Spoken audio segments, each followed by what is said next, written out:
What's going on, folks? Ted from Nerd Immersion here, and I wanted to talk to you about subclasses, specifically caster subclasses and their features at higher levels. Now, I made a post about this, and I got a lot of interesting feedback from a lot of you on this already, which made me realize, you know what? Maybe this is full-blown video material. So, that being said, I'll set out the parameters. But before I dive into all that, if you like this kind of hypothetical videos, if you like news coverage, like covering all of the different players' handbook reveal videos, or you're looking forward to the brand new 2024 PHB coverage, which for me, because I have the embargo lift on August 1st, we'll start rolling out actual content showcasing that, not just speculating off of the videos, actually talking about that August 1st. Consider subscribing to the channel, ring the bell if you so choose. It helps me a lot, and it's just really like a 1 or 2 clicks for you guys. So anyway, what I'm talking about here regarding these subclasses is I find that there are kind of really two sort of groups here, right? You've got your passive subclass features, which are usually like a resistance, and if we look at the numbers here, more often than not, it's just resistance to bludgeoning, piercing, slashing damage. Or an active feature, which for the most part, the active features don't really seem to like be on the same power level as some of the other features, because they usually clock in at maybe a 6th level spell if you're lucky. Sometimes they seem pretty weak, and also consider that different subclasses get their final subclass feature at different levels, which I think is also a travesty to discuss in a future video about the shift from Wizards of the Coast to go from standardized subclass levels, which was approached in one of the Unearthed Arcanas, where everybody would get all of their subclass features at the same time, which again, I'll say for a future video, but realize that a lot of these get their subclasses at either level 1, 2, or 3, and then 6, 10, and 14. However, some classes, like the Cleric and the Sorcerer, get their final subclass feature at level 17 or 18. Some of these folks have access to Wish before they get access to their final subclass feature. So use that to kind of keep yourself in perspective, because none of them are of that high of a power level. But should that matter? Should the level you get your subclass feature alter the power of it, right? Because if you're saying maybe they should all be the same power level because you're getting them, that's the final capstone feature of your subclass, then how come the Bard gets it at 14, but the Sorcerer has to wait till 18? And I feel like you had 4 levels where you're just missing something. Also consider that Bards get 1 less subclass feature than everybody else by only getting subclasses features at 3, 6, and 14, where most of the other ones get 3, 6, 10, and 14. And they also didn't change that in the 2024 revision. So I've pulled out a handful of different tabs, and I'm going to cherry pick here because I actually filmed a version of this where I went through every single subclass feature on every single class, and it was like an hour and a half long, and who's going to stick around for that? So I cherry picked what I think are a couple of good examples to showcase passive versus active, and then we can have a little bit of a discussion at the end here. So let's go ahead and take a look here at the Bard.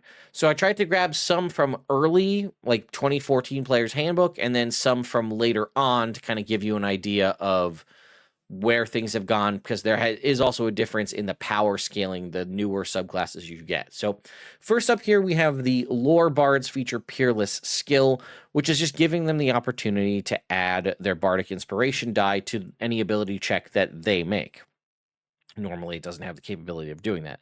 So this is a weird one that's kind of like an active passive, because it's a passive upgrade to Bardic Inspiration, which just is allowing you now to utilize it on yourself. But this has some pretty useful abilities in that you can use this to, be, at least in 2014 anyway, it could add to your initiative. It could turn, possible failed roll of some kind into a success. But, if we were to take a look at, say, the Swords Bard, now their whole thing here is their Blade Flourish, right? The ability to do cool maneuvers with their weapons by expending a Bardic Inspiration die. You are limited in how many Bardic Inspiration die you have, but at level 14, you can always use your Blade Flourish, even if you don't have Bardic Inspiration die, by just using a D6 instead. which again, you're starting with a D6 inspiration die anyway at level 3.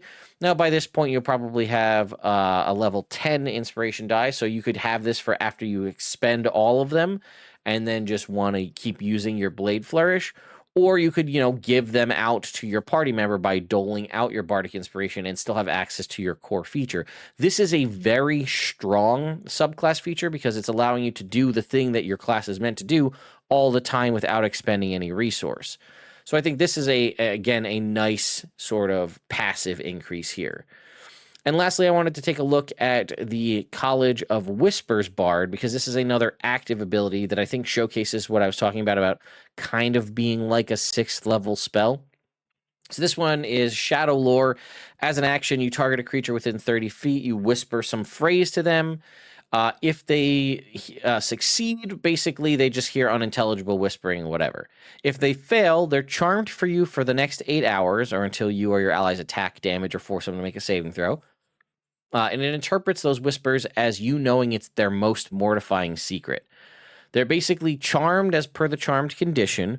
And then this is one of those ones where it gets a little funky, kind of what you'll allow, but right, it's worried that you'll reveal its secret. It won't risk its life or fight for you unless it already would do so. And it grants you favors and gifts as if you were a close friend. And then when the effect ends, it doesn't know why it was afraid of you, and it's once per long rest. So again, at this point at 14th level, we're already teetering on the points of Dominate Person as a spell, right? Charm Person is a 1st level spell. So this is essentially just like a mind control effect that might or might not work. Now you need to consider that this is a decent ability, but there are spells that can replicate this. The only downside of those spells is they will burn a spell slot, where this is something you can just kind of do without expending a spell slot. But yeah, this is kind of giving me more, I feel like, at least this feature, I prefer maybe like a passive increase to Mantle of Whispers in some way, or Psychic Blades. Let's keep going. All right, so first up for the Cleric here, we have the Life Domain Cleric, the quintessential Cleric. This is a massively powerful passive ability that any healing you do is maximized. Now, again, it is a little unfortunate that you're getting this at 17th level. It would be great if this feature was, say, 14th level, like if we had standardized subclasses. Having this, I mean, again, one, you have to get to 17th level, which I feel like the amount of campaigns that get to 17th level, let's be honest, the amount of campaigns that get to 14th level aren't that high. But I would imagine if you were to somehow look at the statistics of campaigns that make it to like the end or before they fizzle out, you probably have a lot more making it to 14 than you do making it to 17. But either way, maximized healing is a very powerful ability and a pretty solid passive overall that really also synergizes well with the subclass. We have the Light Domain as well. Now, this is as an action, burning your whole action for a minute. You are radiating light from you. The bright light is a 60-foot radius, and then any creature that's within that has disadvantage on saving throws against spells that deal fire or radiant damage. Is a nice benefit because it works on your allies as well if they can deal fire or radiant damage. So that's nice, but it also only works if it's something that requires them to make a saving throw. And yeah, I don't know. I'm not sure if I particularly love Corona of Light. We have one of the stronger ones here for the clerics here is the Forge Domain, which is just flat out immunity to fire damage. The ability to get immunity to a damage type is very rare for players in 5e, without the exception of DM story-related stuff or crazy powerful magical items. So the Forge Domain gets immunity to fire damage, and if wearing heavy armor, which they more than likely are based on all of their other subclass features, they get resistance to bludgeoning, piercing, slashing damage from non-magical attacks. Again, a similar note would be that at level 17, the War Domain Cleric just gets resistance to bludgeoning, piercing, slashing from non-magical attacks, making the Forge Domain the same thing, but also granting immunity to fire. And then we have the most recent Cleric was the Twilight Domain Cleric, which they have their Twilight Sanctuary, which is sort of their roving 30-foot radius bubble that allows them to basically have this sphere of twilight that's filled with dim light. and you can do all sorts of things inside it, like grant one creature in it temporary hit points equal to 1d6 plus your cleric level, and then also cause the effect to end a charm or frighten, which is just a constant thing you can do as long as you have channel divinity. And what it's going to do is allow you and your allies within that area to just have half cover, so just a flat out +2 bonus. And again, this is something you're probably going to be using often because there's a lot of cool things you can do with that. And then to just have a flat out +2 to AC and grant that to your allies is a pretty nice passive feature. For the Druid, we look at the Circle of Moon Druid, and it's kind of meh. You can cast the Alter Self spell at will. This is a 2nd level spell. Being able to cast it as much as you want is nice. Alter Self isn't bad, right? It lets you do things like, get gills or change your appearance or get claws. But I will remind you that Alter Self is a concentration spell. So yes, you can cast it at will, which means you're not going to spend slots for it, but you do still need to concentrate on it. And again, this is a 14th level capstone ability, and honestly, most of the abilities you could use by just turning into different animals will provide you most of the things that 1,000 Forms and Alter Self will give you. Then if we were to look at something like the Wildfire Druid, they have a nice benefit to, if they have their Wildfire Spirit up, which you probably should because it gives you a bunch of different benefits, and if it's within 120 feet of you and you fall unconscious, you can cause the spirit to basically drop to 0 hit points as well, and then you get half of your hit points back and pop back up. That's pretty powerful ability, right? That can keep you in the fight to possibly damage or heal the party. As you are a druid, you have that option. If it happens not on your turn, then you could possibly get your, a turn you wouldn't have normally had. That's once per long rest, but I think that's a pretty strong, and that's just a passive improvement to your Wildfire Spirit.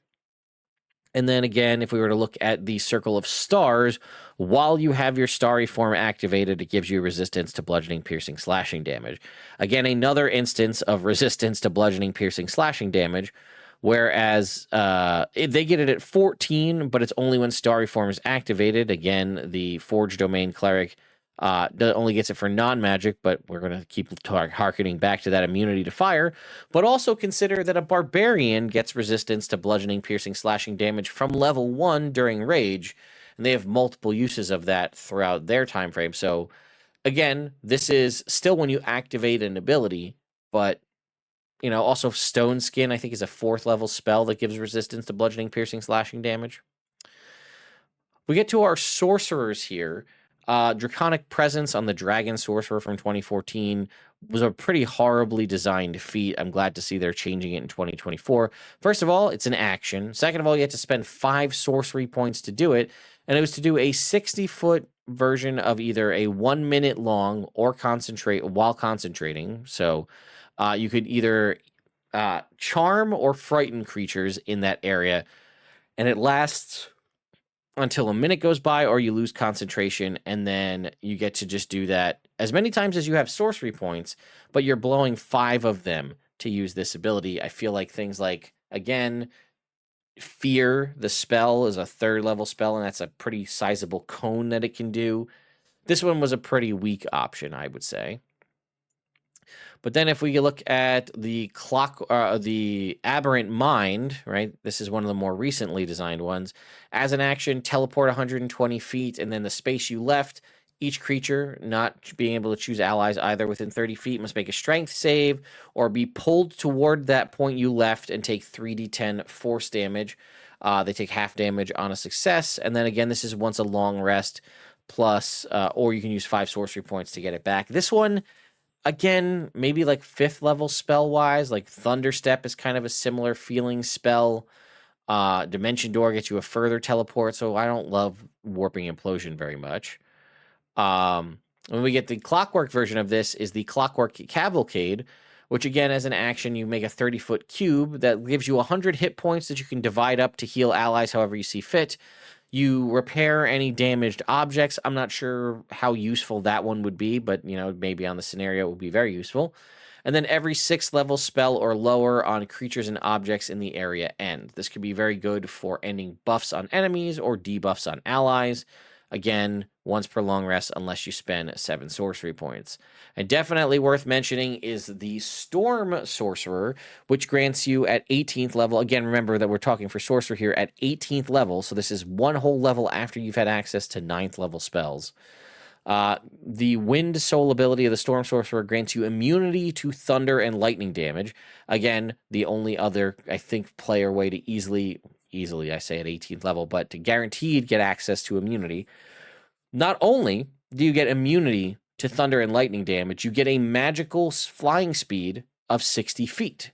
Well, again, I would like to point out that the Tempest Domain Cleric gets movement speed equal to their movement speed flying, but as long as they're outdoors, which is usually not going to be 60 feet. So immunity to 2 pretty strong damage types and a fly speed of 60 feet. But if that wasn't enough, as an action, you can cut your movement speed down to 30 feet for an hour and choose a number of creatures equal to 3 plus your charisma modifier and grant them that magical flying speed of 30 feet for 1 hour. So that's once per short or long rest you can do that. You can essentially give your whole party the ability to fly 30 feet. That's also not concentration and bundled in there with an immunity to 2 damage types. Again, a pretty strong passive ability with an active ability baked in. Now, Warlock's a special case, I feel like, but I bring it up here. They're technically not a full caster, so their abilities can be a little bit different. One of the best design ones we have out here is Hurl Through Hell, which is beautiful because it doesn't trigger on an action, a bonus action or anything. It's triggered on when you hit a creature with an attack. No saving throw, you teleport the enemy to another plane of existence, effectively removing them from combat for this turn, and then they don't come back till the end of your next turn, at which point, if they are not a fiend, will take 10d10 psychic damage. Now, this is once per long rest, but this is, I think, worthy of this ability, and you're not expending any resources other than Hurl Through Hell. So this one kind of does transfer itself, in my opinion, as a very strong active ability, but also consider, like we said, that Warlock isn't technically a full caster. Then we can look at the Undying Warlock, a more recent Warlock here, which is allowing you to enter into this spirit projection form, which grants you, surprisingly, to nobody, resistance to bludgeoning, piercing, slashing damage. When casting a spell of Conjuration or Necromancy School, you don't use any kind of components for it, again, or material components that don't have a cost. So people can't see that you're casting the spells. They can't counterspell it. You get a flying speed equal to your walking speed and can hover. You're also allowed to move through creatures and objects. And if you're in your form of dread and you deal the necrotic damage associated with it, you regain hit points equal to half that amount. I don't love spirit projection. It might have some options for recon because of the flight and the ability to move through objects. But I thought this was good to show the difference in a couple of different Warlock abilities. Then if we take a look at our wizards, Evocation Wizard, Quintessential Wizard here, gets Overchannel, a freebie once per long rest. When you cast a spell of 1st through 5th level, you can just choose to maximize the damage instead of rolling. So this could be a 60 damage fireball, for example. But if you go to use it more than once, you take 2d12 necrotic damage for each level of the spell that you cast. So that's a pretty big negative. I feel like I would probably have removed that and maybe just given you a limited number of uses. But it kind of fits in. We saw something with like the Life Domain Cleric just gets unlimited maximized healing. Overchannel gives you limited use, maximum damage. Then if we were to look at, say, the Gravitturgy Wizard from Explorer's Guide to Wildmount, as an action, you basically emit a powerful gravitational pull for a minute. You are concentrating on this, but when a creature is hostile to you and starts within 30 feet of you, you can force them to make a strength save or take 2d10 force damage and have their speed cut down to 0, which is very strong until the start of its next turn. So that's really going to shut them down, potentially on where they land in the initiative order. But if they succeed, they're going to take half damage, and then every feat of movement costs 2 extra feet. So even if they succeed, there is still a downside to it. But if you look at this, it says you can't use this feature again until you finish a long rest or until you expend a slot of 3rd level or higher. Now, in my opinion, if you're going to have an ability, now this is how I read it. You tell me what you think. When you have an ability that says you can't use this ability again until you spend a spell slot of X level, in my mind, that's you stating that you believe that this is an equivalency of a third level spell. Because if this was much stronger, you'd probably say you need to expend a use of a 6th level spell or higher, meaning that this power level of this capstone ability of your subclass equates to the same level of spell that you could expend it, and it's like a reasonable trade-off. Following that logic, and that's just an internal logic, so there's no official design notes on that, but my internal logic is that means that Event Horizon is more or less the equivalency of a 3rd level spell, which honestly, it kind of is. It's a pretty big radius. It's 30 feet, but I think of something like a Spirit Guardians as a 3rd level spell. That's 3d8 radiant and necrotic damage that cuts everybody's movement speed in half, and it is a 10-minute long concentration that goes out at 15 feet. So I could see how it could almost be close to a 3rd level spell. Again, consider the benefit that you are not expending a spell slot to utilize this ability, but is it better or worse than just having always on resistances? Because we could look at something like the Bladesinger, which isn't very flashy, its level 14 ability, but it adds its intelligence modifier to attack rolls while in Bladesong, which means if you happen to have a 20 intelligence and a 20 dexterity, all of your attacks are going to be adding plus 10 to the damage. And if you happen to do some other kind of multi-classing or get yourself access to a magic weapon, I mean, at level 14, it's possible you could have yourself access to a +2 weapon. Maybe you took a fighting style feat and have dueling and are wielding a one-handed rapier. You could now be doing a d8 plus 14 damage on every strike with a minimum of 2 strikes a turn, assuming you're not casting haste on yourself and adding 3 attacks. That solid extra amount of damage will go a long way of your overall DPS and just DPR for the party. So I think that's pretty strong, but again, not very flashy. And then lastly here for the last wizard to review here would be the Abjuration Wizard. Flat out advantage on saving throws against every spell and resistance to damage from all spells. So these are pretty strong differences in showing the timing in which you're getting these and the different abilities. So I'm just curious what you think about this, how this kind of lands, because I do have a lot of comments and things from a lot of you commenting one way or another on your thoughts on this. And when I look at it, I see things like, let's see, I think passive is generally, this is just going to read off some of your guys' comments. I think passive is generally better. Otherwise, if they're active, they should be things that enhance or otherwise alter their spell casting rather than something that provides a specific effect similar to a spell. Passive high-level spellcasters already have an excess of active abilities in the form of spells, which is a pretty reasonable thing to say that, right? Like you're gonna you have all the spell options, so passive abilities. There's a couple of comments that basically say something very similar to that. Let's see. If it's active, it's got to be something in the realm of spells don't usually cover, because the idea of a wholly unique thing for a class to do is really nice, but they already have a spell, so if you don't want to be competing with other spells, it's going to have to be something big, flashy, and unique. It's an interesting take. I'd like to see more that use a reaction to activate, something like when hit by attack, you can use your reaction to teleport 20 feet away. I think flavor or subclass matters a lot with this. I guess I'd err passive, but also a 6th level spell effect equivalent that doesn't take up a spell slot is a cool magic thing without sending the resource you have on the typical magic you're doing. So for warlocks, it's kind of great, but for wizards and sorcerers, that's actually a really interesting point. Hurl Through Hell, as we discussed, is very powerful, but a warlock doesn't have access to many, many slots past level 5. And at the highest level, they only have 4 slots and then a couple of higher level spells that are a one-off. So a really powerful active ability that's in a similar nature to a spell kind of almost makes more sense for them, because that's just like one more thing they can do. Whereas a wizard or a sorcerer has a lot of really cool stuff that they can do with just a massive amount of spells they have. Same thing with any of the other full casters. So maybe passives are stronger for them. So, I mean, ultimately, the impetus of this is just a conversation that I was having with myself, discussing a subclass that I'd been working on. So, if you don't know, I play in a Vecna Eve of Ruin campaign over on Twitch on Captain Robert's channel. All the VODs are here on YouTube. I'll put a link to those in the video description. But I'm playing a wizard in that spell, I'm playing a wizard in that campaign, rather. And I designed a custom homebrew subclass that's a geomancy wizard, so it's all, uses of earth magic and things like that. And I had designed my level 14, several of you have asked about it, so I was going to put the like the subclass out just for free for you guys to be able to check it out if you're interested. But I had designed the level 14 ability to be an active ability.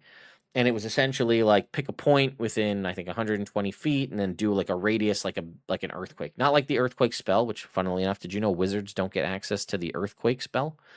Like a 100-foot radius or 120 feet, 30-foot radius or so, and then just have like an earthquake happen and then do a bunch of bludgeoning damage, something like 8d6 bludgeoning damage, and then if they fail, they take 8d6 bludgeoning damage and are knocked prone. And then you can use this once per long rest unless you spend a whatever level spell slot to use it again. And that's what I was thinking about having that ability be, and then scaling around with the damage dice or the how many dice, 8d10, 8d8, 8d6, 10d6, whatever it is. And then the fact that it would knock you prone because it's an earthquake. It's like a localized, I think I had it called Mantle's Call, right? And you were basically summoning the earth to kind of cause a minute, like localized quake. And that is a pretty cool ability, and it has definitely its uses, but then I got to thinking, would it be better to do a passive ability, right? We see bludgeoning, piercing, slashing resistance is pretty common, but what would you give somebody that's using earth magic as a capstone ability? Some sort of cool earthquake thing? I toyed with the concept of like jaws of earth coming up like that, or maybe 2 slabs of earth that kind of come up and squish people as opposed to like a earthquake, like 2 big stone slabs come slashing together. Those are different options. I thought things like that let you do like kind of a cool thing. But at the same time, I'm like, maybe it would be better to have something like immunity to petrification, right? You can't be turned to stone because you can use stone, but how useful is that ultimately? I mean, clearly a standard example would be resistance to bludgeoning, piercing, slashing damage, or you could say like you're under the effects of the stone skin spell all the time, but technically that means it could be dispelled because stone skin's a spell that has a persistent time frame. So immunity to the prone condition, I mean, that's possibly beneficial. Immunity to bludgeoning damage and some other resistance, I don't know.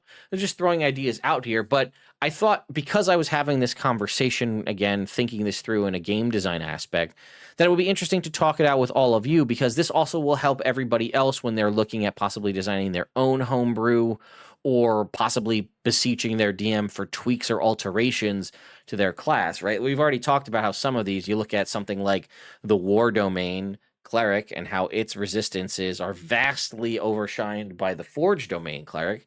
So if you were going to play a War Domain Cleric, I would say, hey, if you take a look at this, maybe we can tweak my final ability to make it a little bit different.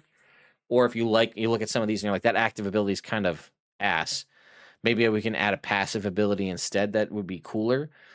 You look at something like the Land Druid is like beasts and plants, when they attack you, have to make a wisdom saving throw or they don't attack you. And it's, again, at level 14, how many beasts and plant creatures are you even interacting with to the point where they need to make a save or they just don't hit you? So I don't know.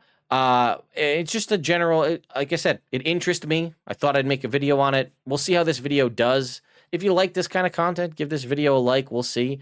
Maybe we can do more sort of hypothetical videos like this in the future. Or anyway, I can just go back to talking about news or other kinds of things. But this one just had me interested, so I thought I'd see what you all think. Thank you all so much for watching, and I'll see you next time.